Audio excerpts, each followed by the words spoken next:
Brigadas del CNE junto a militares se desplegaron hoy a hogares de adultos mayores o personas con discapacidad para que voten. Televistazo analiza qué tan efectivas fueron las estrategias de campaña de los presidenciables. La Fiscalía pidió autorización para ver el contenido de 14 celulares, 3 tablets y un dron incautados a los 6 sospechosos del asesinato de Fernando Villavicencio. La viuda de Fernando Villavicencio detalla cómo vivió momentos cruciales como la persecución o el allanamiento de su domicilio. Y la sobrevivencia del ecosistema depende de las abejas. Televistazo cuenta una experiencia ecuatoriana que combina conservación y agricultura. Los incendios forestales obligan a 20.000 personas a evacuar una ciudad de Canadá. Científicos de Nueva York experimentan con riñones de cerdos trasplantados en humanos. Muy buenas tardes, amigos. Comenzamos Televistazo este viernes 18 de agosto. Gaby, ¿qué tal? Hola, amigos, bienvenidos a esta emisión. La jueza que lleva el caso por el asesinato del candidato Fernando Villavicencio autorizó a la Fiscalía para que extraiga la información de los 18 dispositivos electrónicos incautados en los operativos realizados el 9 y 10 de agosto luego del crimen. Jacqueline Rodas con los detalles. Durante los operativos realizados el 9 y 10 de agosto, luego del asesinato del candidato presidencial Fernando Villavicencio, la policía incautó dispositivos electrónicos que desde entonces permanecen en el Centro de Acopio de Criminalística, pero ahora se extraerá la información que contienen. La jueza penal que conoce el caso autorizó un pedido de la Fiscalía para abrir 14 teléfonos celulares, 3 tablets y un dron. En las próximas horas se fijará una audiencia reservada en la que tanto la defensa de los 6 detenidos como la familia de Fernando Villavicencio presenciarán lo que contienen los 18 dispositivos. La noche del crimen, medios colombianos informaron que en los teléfonos incautados a los procesados se encontró el registro de llamadas con políticos de Ecuador, según una reunión que se habría dado entre la policía de ambos países. Mientras tanto, la Fiscalía ya cuenta con videos que registran los hechos antes, durante y después del crimen, informes de indicios balísticos, versiones, pericias de huellas dactilares y de la causa de muerte, y sigue recabando indicios. 2 de los 6 procesados por el asesinato enfrentarán su juicio esta tarde, pero por una causa previa en la que los liberaron. Desde la cárcel vía telemática serán juzgados por receptación de artículos robados.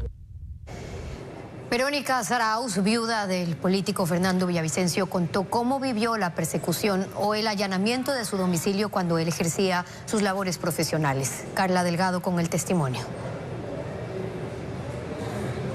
Nos casamos en el año 2011, cuando yo trabajaba en la asamblea y él era asesor de Clever Jiménez. Cuando me casé con Fernando tenía mis 2 hijos y mi último hijo tenía apenas 2 años. Y Fernando lo acogió como propio. Luego me embaracé de Martín. Cuando ya estaba dando a luz a Martín, nació Martín, Fernando se enteró que era papá. Estábamos en el parto y también se enteró que había sido sentenciado a 18 meses de cárcel por haberle puesto una petición a la Fiscalía para que investigue el proceso del 30S además. Y yo siempre creí en lo que él hacía y de hecho cuando fue perseguido, cuando nos allanaron mi casa, Martín apenas tenía 18 meses. Por favor, abra la puerta, señor. Entonces la policía entró de una manera violenta, bueno, de eso hay registros en todo lado. Fernando decidió viajar a Washington también para solicitar medidas cautelares, las cuales sí le dieron, y decidió regresar a Ecuador a encontrarse con Clever y Carlos, que estaban ya en Sarayaco. Yo viajaba a Sarayaco, me tocó ir algunas veces en avioneta, otras veces por el río, y yo siempre estuve en sus peores momentos desde la clandestinidad. Él escribía libros. Y yo buscaba la manera de que esos libros salgan al mercado, las imprentas. Tenemos un amigo que nos fiaba. En los 10 años que duró el gobierno de Correa eran años durísimos. Yo no tenía un minuto de paz, todo el tiempo tenía miedo. Me daba miedo de que pase algo conmigo, con los niños, con el propio Fernando. Y mientras pasaba esto, él seguía escribiendo y seguía sacando cosas de corrupción para que este país abra los ojos. Y ahora, después de todo eso, este país le cerró los ojos a él. Y sí, a mí muchísimas veces, muchísimas mujeres me dijeron, ¿por qué no te vas con tus hijos? No tienes por qué vivir esto. Y yo siempre creí en el trabajo de Fernando. ¡Fernando, amigo! ¡El pueblo está contigo! Aquí estoy, uno aguanta todo. Ellos están presos y yo estoy libre. Es gracias a él que casos como Petrochina, como Odebrecht, como Arroz Verde, que luego le cambiaron el nombre de sobornos, se dieron a conocer en este país. Fernando, yo siempre lo digo, Fernando hizo tanto por este país que ninguna de las instituciones que están obligadas a hacerlo lo hizo. Yo no pienso irme de aquí hasta que no me digan quiénes mandaron a asesinar a Fernando. ¿A quién le interesaba tanto o a quién le molestaba tanto Fernando como para ser capaz de mandarle a asesinar? Yo estoy aquí porque quiero un país de libertades. Yo no sé si valió la pena o no, pero Fernando cambió este país. Yo no sé lo que pueda pasar de ahora a mañana, no sé lo que pasará con las elecciones, pero Fernando cambió, Fernando ganó, les ganó a todos. La única manera que tuvieron de vencerle fue asesinándole.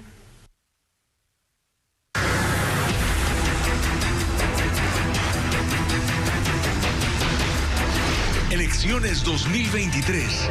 El turno del ciudadano. Los ciudadanos que lleven paquetes y mochilas a los recintos electorales serán revisados por la fuerza pública. Esta y otras disposiciones son parte del plan de seguridad para los comicios de este domingo, como explica Diego Puente. La policía solicita a los ciudadanos evitar acudir con bolsos, paquetes y maletas a los recintos.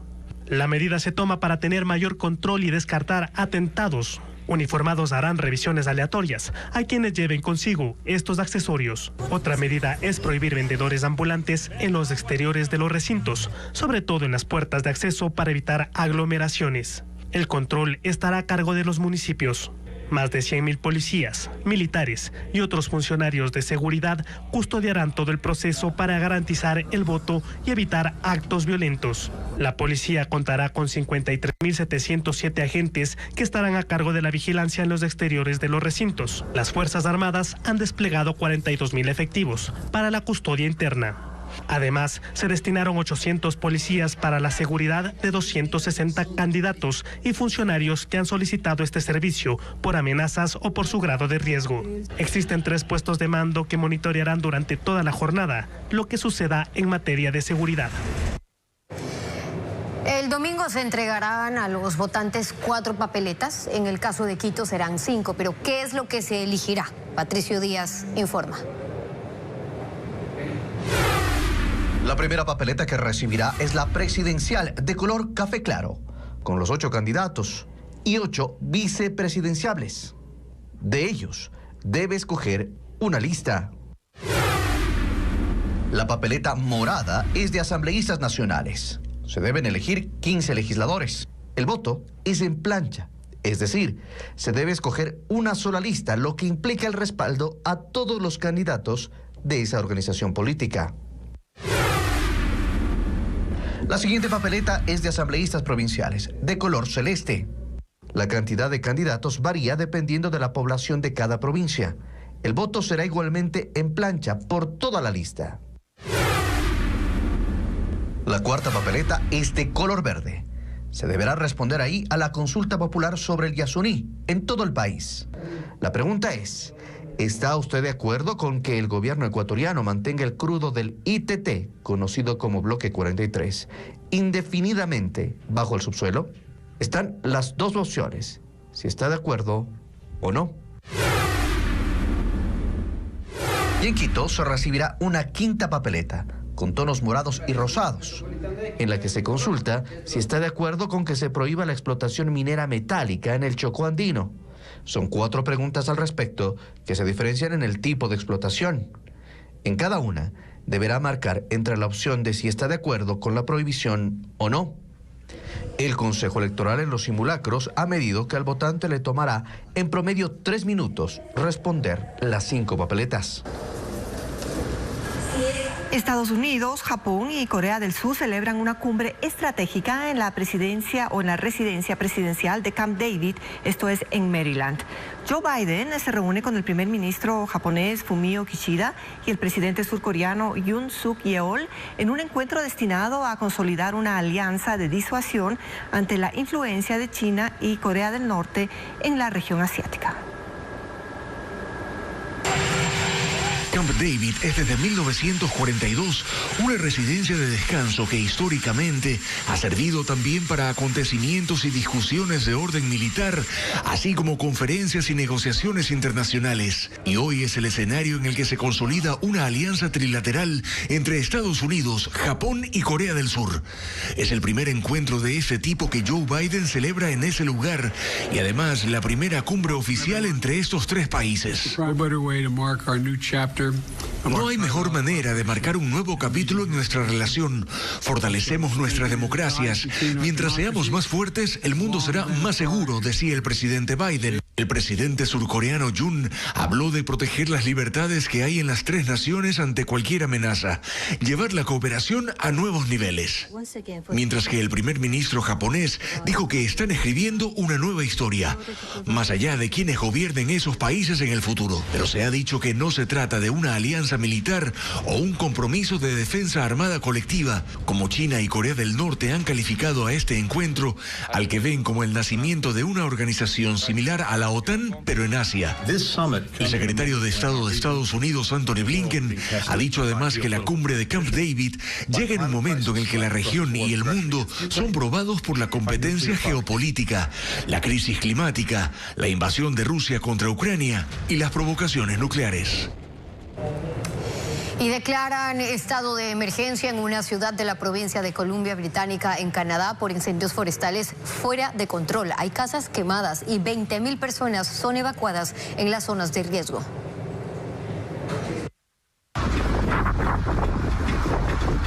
La orden de evacuación masiva llegó para los residentes de West Kelowna, en Columbia Británica, donde 12 casas han sido consumidas por el fuego. Expertos afirman que los trabajos de los bomberos se complicarán por las tormentas secas con relámpagos y vientos fuertes previstos para los próximos 5 días.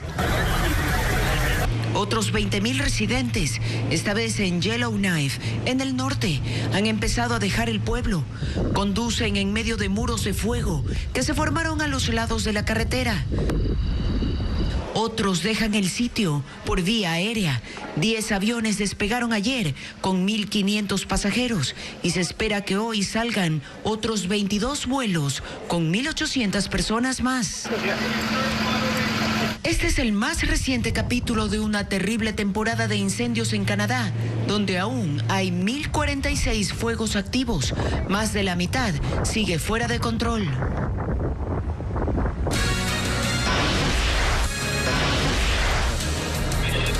El acuerdo entre Ecuador y Estados Unidos para interceptar narcoavionetas está en marcha. Al volver, le diremos qué incluye esta cooperación. Y también el presidente Guillermo Lasso firmó un nuevo decreto ley para crear un impuesto redimible a las botellas plásticas no retornables. No imaginas cuánto te amo. Y aunque la maldad no quiera escucharlo, pero qué buena historia. Vaya que lo arriesgaste todo. Suenan campanas de boda. ¿De verdad nos vamos a casar, Jalil? El precio de la traición, 8:30 de la noche. Elecciones 2023, este domingo 20 de agosto, desde las 6:30 de la mañana. Luego continuamos con la información a la 1 de la tarde y también a las 4:30 de la tarde hasta el cierre con los resultados de Elecciones 2023. La policía hizo esta madrugada 5 allanamientos y detuvo a 4 sospechosos de ser autores en el asesinato del alcalde de Manta, Agustín Intriago, y de la deportista Adriana Chancay. 3 estaban en casas en Naranjal, en Guayas, en donde, según la policía, se encontraron chalecos antibalas, un fusil, una pistola, explosivos y 5 vehículos, 2 de ellos reportados como robados. El 4.º sospechoso estaba en la penitenciaría del Litoral. La policía dijo que realizó llamadas vinculadas con el asesinato. Esta tarde será la audiencia de formulación de cargos. En estos operativos, otras 8 personas fueron detenidas por otros cargos. Y el acuerdo con Estados Unidos para interceptación de narcoavionetas ya está en marcha. El comandante de la Fuerza Aérea, Gabriel García, señaló que Estados Unidos entregará información de inteligencia, equipos para rastrear a las aeronaves y pistas clandestinas. Paul Romero conversó con el jefe militar. El principal aporte de Estados Unidos para la interceptación de aeronaves sospechosas de tráfico de droga en territorio ecuatoriano es el de inteligencia. El comandante de la Fuerza Aérea, Gabriel García, explicó que Estados Unidos tiene la tecnología para identificar y rastrear a las aeronaves a cualquier altura, a las 24 horas. Ellos tienen sistemas satelitales, radares de diferentes alcances, aeronaves que permiten una vigilancia. Toda esta información la podemos recibir ya de forma directa, compartir inteligencia, en reciprocidad, facilitar información, lo que nos permitirá pues tener mejores opciones para la interceptación de las aeronaves. García aclaró que el acuerdo no implica el derribo de las aeronaves sospechosas. La diferencia es que ahora la FAE tendrá información que por limitaciones tecnológicas y operativas no la tenía. El acuerdo entre Ecuador y Estados Unidos para asistencia e interceptación aérea también permitirá descubrir pistas clandestinas que utilizan las narcoavionetas. El 2022 la Fuerza Aérea registró la violación del espacio aéreo de 7 aeronaves sospechosas. Entre 2022 y 2023 se han inhabilitado 25 pistas clandestinas. El acuerdo con Estados Unidos para la lucha contra el crimen organizado incluye asistencia financiera, equipos, mantenimiento, capacitación. Por ahora información confidencial hasta que se active el protocolo entre los dos países. Y el nuevo decreto ley de urgencia económica para la creación de un impuesto redimible es a las botellas plásticas no retornables fue enviado a la Corte Constitucional. El presidente Guillermo Lasso lo firmó esta mañana y lo informa Luisa María Heredia. Un nuevo decreto ley firmó el presidente Guillermo Lasso en Guayaquil. Es el de la creación del impuesto redimible a las botellas plásticas no retornables, con el que el gobierno busca crear un marco de formalidad para los recicladores del país y beneficiar así a cerca de 100.000 ecuatorianos relacionados con esta práctica, que además permite reutilizar desechos. Por cada botella plástica PET no retornable se aplicará el impuesto de 2 centavos de dólar. Este valor se devolverá en su totalidad únicamente a quien sea considerado reciclador. Este es el quinto decreto ley que el mandatario envía a la Corte Constitucional. El primero fue un texto creado para el fortalecimiento de la economía familiar, que fue el único que recibió un dictamen favorable. Las otras 3 propuestas para la atracción de inversiones y la de apoyo a beneficiarios de créditos educativos y la de reestructuración empresarial fueron rechazadas. Esto es urgente, Elvia.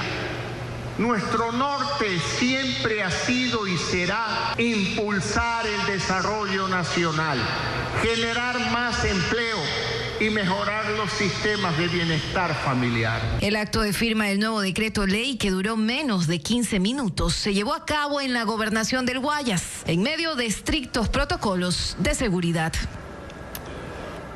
Bueno, y un reglamento emitido por el Gobierno Nacional marca la hoja de ruta para que los ciudadanos, empresas e instituciones públicas apliquen en el tratamiento de basura y residuos. Adriana Bermeo lo explica. Empresas, instituciones y ciudadanos tendrán que manejar basuras y desechos de otra forma. Se estipula en un reglamento que el presidente Lasso firmó este miércoles. Las empresas deberán prevenir y reducir la producción de residuos sólidos, tratar técnicamente los desechos tóxicos, separar plástico, cartón y vidrio y usar fundas y envolturas que estén elaboradas con material reciclable. Las instituciones públicas tendrán que evitar el uso de tanto papel y separar los desechos. Esto también aplica para los ciudadanos, que deberán poner el material reciclable en fundas y contenedores diferenciados con un distintivo. Pero ¿cómo se hará si los municipios no tienen la logística necesaria para ejecutar estas disposiciones? El reglamento, que es de cumplimiento obligatorio, no especifica los plazos en los cuales los gobiernos seccionales deberán implementar el transporte y el sistema de recolección diferenciado. Tampoco sanciones por incumplimiento de las medidas, pues los municipios tendrán que emitir las ordenanzas para el tratamiento de la basura y dotar de los implementos necesarios para ubicar el material reciclable. Además, el Ministerio del Ambiente deberá emitir otro reglamento con los lineamientos para la separación de residuos y los tipos de contenedores que los almacenarán. Y aumenta la llegada de usuarios al registro civil a 2 días de los comicios. ¿En qué horarios puede obtener su cédula y cuáles son los requisitos? Se lo diremos.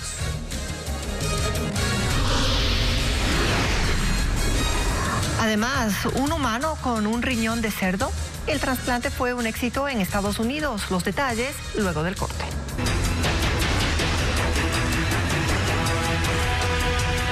El voto en casa empezó esta mañana para que personas con discapacidad y de la tercera edad puedan ejercer ese derecho. Mientras que en las agencias del registro civil aumenta el flujo de usuarios que buscan renovar su cédula de identidad. Diego Cuenca con el informe.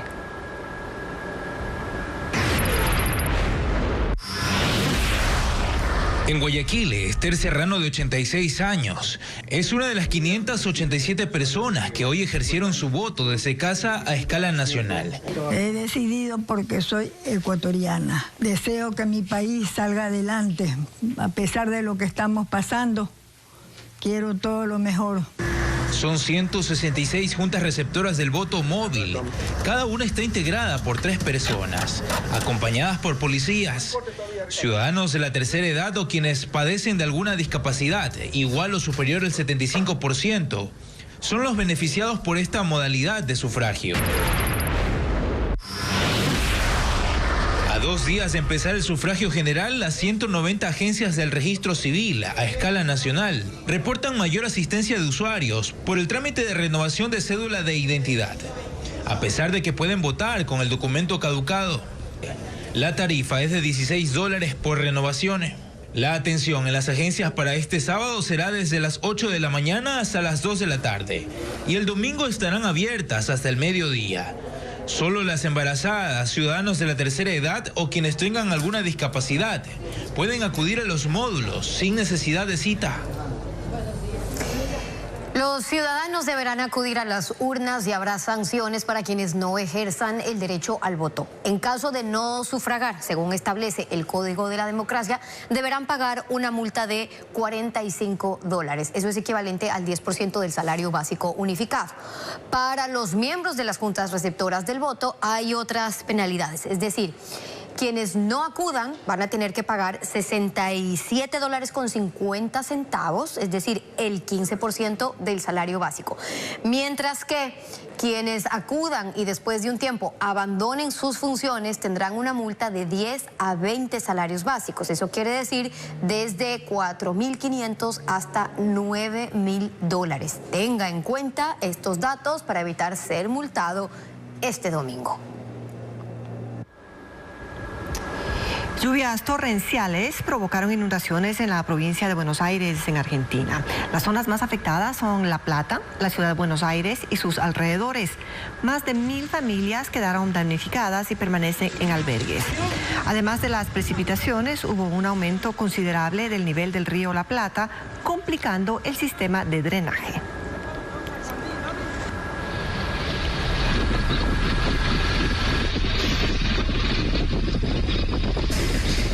Y en Estados Unidos, un avión de Southwest con un motor incendiado tuvo que retornar al aeropuerto de Houston 30 minutos después del despegue. El Boeing 737 se dirigía a Cancún cuando se desató el fuego por un problema mecánico. La aeronave estuvo volando por 27 minutos antes de regresar. También en Estados Unidos, el riñón de un cerdo modificado genéticamente fue trasplantado a un humano que donó su cuerpo a la ciencia. El órgano tiene más de un mes funcionando en el paciente con muerte cerebral, informa Ileana Suárez. Cirujanos de la Universidad de Nueva York colocaron un nuevo órgano en un paciente con muerte cerebral, pero que con una máquina de soporte vital, su corazón se mantiene latiendo.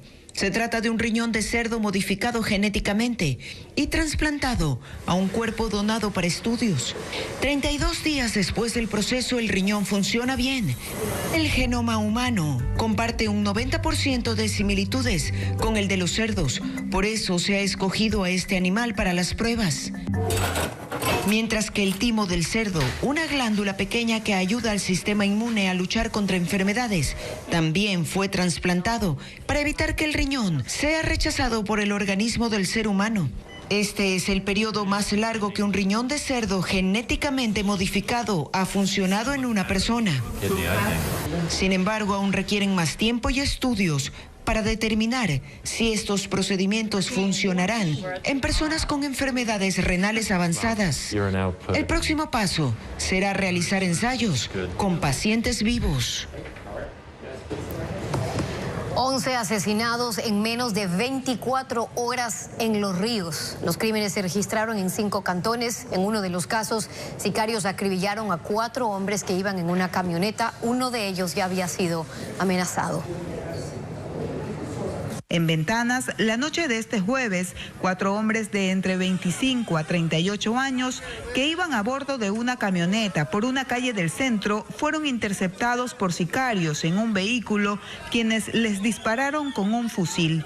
La policía recogió 9 restos de bala y señaló que en redes sociales circuló un video en el que un grupo delictivo amenazaba a una de las víctimas. Mientras que en el cantón Buena Fe, un adolescente de 16 años y un hombre de 26 murieron acribillados cuando conversaban en el sector Nueva Buena Fe. En este ataque, un menor de 15 años resultó herido. Según los agentes, el doble crimen estaría relacionado a un conflicto entre bandas de microtráfico. 2 hombres fueron asesinados en Pueblo Viejo. Uno de ellos compraba en una tienda cuando recibió los disparos, mientras que el otro fue ejecutado en su casa ubicado en el sector Versalles. Por eso y otros sicariatos, los uniformados aún no han detenido sospechosos.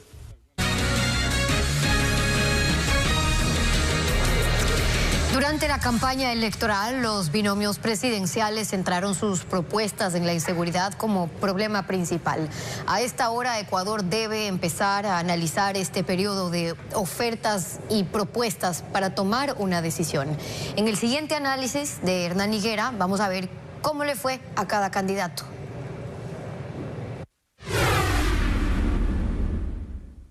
La muerte cruzada sorprendió a Otto Sonnenholzner, que pensaba más en 2025 y estaba graduándose en Harvard. Su estrategia fue presentarse como un candidato sensato, conocedor de lo que se debe hacer en el país y con experiencia para gobernar. Fiel a principios ortodoxos, hizo una campaña poco disruptiva en la que buscó pasar a la segunda vuelta como el mejor competidor ante el correísmo. Sonnenholzner habló de los temas cruciales del país, pero no logró situar a uno en particular como su locomotora de campaña. Luisa González llegó como la única candidata mujer. Esa fue su originalidad, porque políticamente mostró más bien su dependencia al expresidente. Su propuesta política fue responder todo lo que hizo el correísmo, incluidos los temas que llevaron a algunos ante las Cortes. Su estrategia fue mantener el voto duro que, en sus cálculos, debe llevarla a la segunda vuelta. Su campaña volvió a alborotar el electorado, quizá en su detrimento, con el tema de la dolarización, e impugnó la candidatura de Cristian Zurita. Los resultados dirán si esos fueron aciertos en una estrategia que consiste en encarar el futuro repitiendo lo que hicieron en el pasado. Yacu Pérez llega a su segunda campaña presidencial confiado del apoyo que en el 2021 le dio el tercer lugar y repitió el libreto. Pero si la primera vez llegó de la mano de los Yasunidos y otras franjas de electores nuevos en el país, esta vez lo hizo rodeado de políticos tradicionales como Gustavo Larrea y Giovanni Atarihuana. Su campaña la hizo de nuevo alrededor de los temas ecológicos, con él como figura casi pastoral. no olvidó ni las sandalias, el saxo, el boli y a su esposa. Sin embargo, los tiempos han cambiado en el país y los resultados dirán si la figura que proyectó Pérez es la que el país imagina en el momento trágico que atraviesa. Jan Topic apareció en el tablero político como el candidato de la seguridad, buscando asimilar su imagen a la del presidente de El Salvador, Nayib Bukele. Para ello sacó partido a su biografía. Sin haber mostrado pruebas, dijo ser combatiente de guerras ajenas en el mundo. Por eso se autopromovió como un experto en el combate a la inseguridad. Durante la campaña se dio tiempo para hablar de otros temas, pero en el debate, con sentido de la oportunidad, se centró en el tema que más preocupa al país. Topic logró su cometido sin haber dicho cómo piensa erradicar el problema. Fernando Villavicencio llegó a la campaña con su biografía en la mano. Ser valiente, como lo fue con sus investigaciones, sus libros y en su paso por la Asamblea Nacional, donde fue presidente de la Comisión de Fiscalización.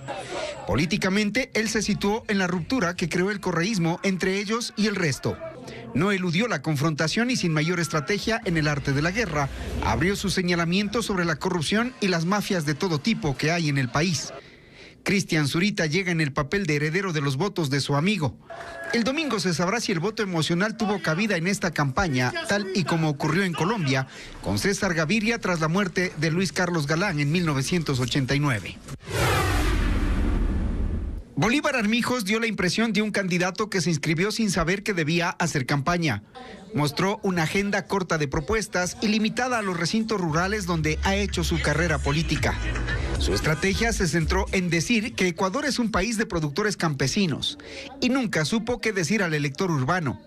Bolívar Armijos se volvió un fenómeno durante el debate presidencial donde, por desconocer las confusas reglas, terminó con un gran porcentaje de memes. Él los recibió con humor. Armijos se mostró cómodo hablando de descentralización, pero el camino a Carondelet le lució esquivo. Daniel Noboa llegó a la lid presidencial teniendo a su haber un limitado balance legislativo. En la campaña se presentó como un empresario que promete solucionar el desempleo, traer la inversión y fomentar la producción. Un empresario heredero político de su padre Álvaro Noboa, quien participó sin éxito en 5 campañas presidenciales y que, como él, distribuyó a su paso regalos a los electores, camisetas en su caso. No despuntó en la campaña, pero la sostuvo y también marcó puntos en el debate en el que se presentó aplomado y sereno. Javier Herbas volvió a la contienda electoral convencido de que eso tan bueno que le ocurrió en el 2021 se iba a repetir y no. No había más de eso. Él fue una suerte de outsider hace 2 años gracias a la conexión con los jóvenes, a su predisposición por el humor y a sus salidas en TikTok. El país ha cambiado y las mismas herramientas no producen los mismos resultados. Hubo disonancia sobre ese particular. Herbas esta vez se presentó como el empresario amigo de la tecnología que sabe cómo producir y cómo exportar. Los resultados dirán qué tanto logró volverse a conectar con su electorado y crecer. Entre la variedad de especies, las abejas tienen una importancia para el planeta que a veces es subestimada. Por ello, agricultores y apicultores impulsan programas para su conservación y al mismo tiempo obtienen recursos de ellas. Carla Delgado visitó a los productores en Imbabura. A pesar de su tamaño, cumplen una enorme labor ecosistémica. Gracias a que se alimentan y transportan polen de una flor a otra, miles de plantas pueden reproducirse. Otro de los papeles importantes de las abejas es que polinizan más del 75% de toda la alimentación del planeta, entre estos verduras, legumbres y hortalizas. Su conservación es vital. En Imbabura, los productores apícolas se capacitaron no solo para generar recursos con las abejas, sino para preservar las especies nativas. Nosotros llevamos a sitios donde no hay fumigaciones y no hay disturbios para las abejas, ¿no? Las llevamos a sitios de selva donde podamos conservar estas abejas. Y luego, pues ya en sí el manejo de las abejas, hacemos tratamientos de enfermedades porque ellas también se enferman con productos amigables para ellas y para no contaminar los productos que se extraen de las colmenas. Trabajan con agricultores orgánicos de la zona, quienes les facilitan los espacios para que sus abejas puedan anidar. Ellos protegen las colonias. En cada una de ellas pueden vivir hasta 200.000 abejas. A cambio, las abejas polinizan sus campos, como en la parroquia La Carolina en Ibarra. Esa raíz del cultivo, que es la mayoría cítricos, hace su floración y esta abeja también nos ayuda mucho en lo que es la polinización para tener una mejor producción. Vamos al meliponario a hacer un traslado de una especie que se llama nanotrigona. Colonias de abejas meliponas, es decir, que no tienen aguijón, anidan en este lugar. Este tipo de abejas es de las más pequeñas. Sin embargo, los beneficios que aportan son gigantescos. Muchos antioxidantes en la miel de estas abejas, curativas a nivel respiratorio, a nivel digestivo y a nivel cutáneo, y a nivel ocular. Ecuador es uno de los países con más especies nativas en Sudamérica. En una superficie de apenas 256.370 kilómetros cuadrados, existen 250 tipos de abejas nativas, mientras que Brasil, con una superficie de más de 8 millones de kilómetros cuadrados, registra 350. También en el valle de Inta, Imbabura, los campos guardan consigo colmenas protegidas. Son las de tipo Apis, las más comunes. Cada una de las colmenas contiene hasta 40.000 abejas y produce 50 kilos de miel al año. Las abejas recolectoras visitan hasta 100 flores al día para buscar el néctar que almacenan en sus patas traseras. Cuando están cargadas, regresan a depositarlo en estas celdas elaboradas por otras abejas. De boca en boca van eliminando la humedad. Introducen enzimas producidas por sus glándulas salivales hasta convertirlas en miel. Las abejas, al igual que otras especies, no están exentas de peligros. Muchas de ellas, las solitarias, se encuentran en las ciudades, también haciendo su trabajo. El estigma que pesa sobre ellas muchas veces causa que sean exterminadas. En las ciudades les temen, las matan. Cuando existen enjambres llaman a los bomberos y ellos las fumigan y no saben el manejo y la importancia de las abejas. Entonces lo que hay que hacer, primero, contactarse con los apicultores. Hay apicultores que rescatamos los enjambres y los ubicamos en los apiarios. Según Naciones Unidas, en las últimas décadas, las poblaciones de abejas han disminuido en todo el mundo a causa de la pérdida de hábitat. Después de conocer su importancia, lo que nos corresponde es preservarlas, proteger a estos polinizadores que aportan equilibrio a los ecosistemas.